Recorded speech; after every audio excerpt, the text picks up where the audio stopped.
Every house has a story. But I'm not talking about the photos on the wall or the scuffs on the floor. No, there's a hidden story, a secret life that's being told through its electrical system, that network of wires humming away silently behind your walls. So today, let's learn how to speak its language and figure out what our homes are really trying to tell us. We've all seen it, right? You turn on the air conditioner or the microwave, and for just a split second, the lights dim. It happens so often we barely even notice it anymore. But that flicker, that tiny little glitch we all tend to ignore, well, that's not just a quirk. It's a message, and it's one you really need to hear. And this right here is the key to understanding everything. The flickering lights, that one breaker that seems to trip all the time, those aren't the actual problems. They're just symptoms. It's way more helpful to think of them as the nervous system of your home, sending you a signal that something deeper, something way more important, is under a lot of stress. So, what are these warning signals exactly? Let's break down some of the most common symptoms your home might be showing you right now. Okay, this is pretty much the essential checklist. If a circuit breaker trips all the time, it's not just being overly sensitive. It's doing its job, protecting you from a circuit that's overloaded and could be overheating. Lights that flicker when a big appliance kicks on, that could be a sign that the wiring itself is just not big enough for the job. And those last three, hot outlets, a burning smell, or actual sparks, whoa, those are not wait-and-see problems, those are urgent warnings. That's your home's way of screaming that there's an immediate fire risk. So, and this is the crucial part, just fixing the symptom, like swapping out a single faulty outlet, doesn't always fix the root cause. To really get what's going on, we have to play detective. We have to look at the unique history of the house, its age, and even where it's located. And to see how this all works in the real world, we're going to zoom way in on one specific place, Katy, Texas. By digging into the unique electrical challenges facing this one town, we can actually uncover some universal truths about the power grids inside all of our homes. This comparison just illustrates the core problem so perfectly. Katy went from this quiet little town to a massive suburban hub. What that means is the electrical infrastructure that was designed for a much simpler time is now straining to power a world of smart homes, electric vehicles, and a million different gadgets.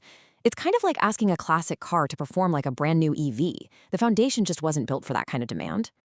And the result of that population boom is this really fascinating patchwork.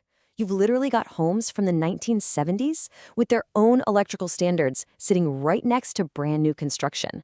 Each decade had its own rules and its own ideas about power needs, and that creates a really complex and often pretty fragile electrical landscape. But the story gets even more complicated than that. It's not just about age and growth. In a place like Katy, there are these invisible forces, environmental factors, that are constantly attacking the electrical system. And this is where the story gets really specific to the location. That Gulf Coast humidity isn't just uncomfortable. It actively corrodes the metal parts in your electrical panels and connections. The intense summer heat means air conditioners are running nonstop, pushing circuits to their absolute limit. Then you've got afternoon thunderstorms that create these massive power surges. And even the ground itself, the shifting clay soil, can physically pull and damage the electrical lines buried underground. In that term, voltage spike is so important. Just think of it as a sudden, violent jolt of electricity. A lightning strike miles and miles away can send a spike down the power line that's powerful enough to completely fry the sensitive electronics in your TV, your computer, and all your smart appliances.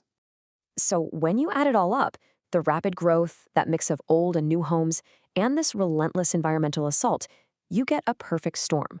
It just means the electrical systems in this area are under way more stress and face a much, much higher risk of failure.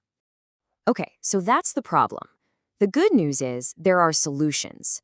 Electrical systems can evolve, and frankly, they must evolve to handle the demands of modern life.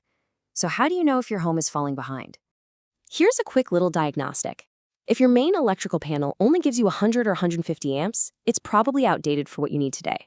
Now, if it's a specific brand like Federal Pacific or Zinsco, that's a major red flag. Those are known to fail, and not in a good way. They can create a serious fire hazard. And, of course, the clearest sign of all, if your panel simply can't handle a new appliance or an EV charger without tripping, it's basically telling you it's at its absolute limit. So what's the new benchmark for a modern, safe, and capable home? It's this number right here, 200 amps. Let's talk about why that's become the magic number. Yeah, a 200 amp panel is the modern standard for a really good reason. It provides the electrical muscle you need for today's world, for power-hungry HVAC systems, for houses full of electronics, and especially for those high-draw chargers for electric vehicles. It's all about having enough power for today and enough capacity for whatever's coming next. Now, I know upgrading sounds like this massive, intimidating job, but the process is actually very structured. It all starts with planning and getting the right permits. Then, it's about coordinating with the utility company. After that, a professional electrician handles the actual installation. And it all wraps up with a final city inspection to make sure everything is safe and totally up to code. And modernizing isn't just about big panels. It's also about these small but life-saving devices like this, the GFCI outlet. Its one and only job is to detect tiny fluctuations in the electrical current and just shut the power off instantly if something's wrong. It's what prevents a dangerous shock. And that's exactly why the code requires them anywhere near water.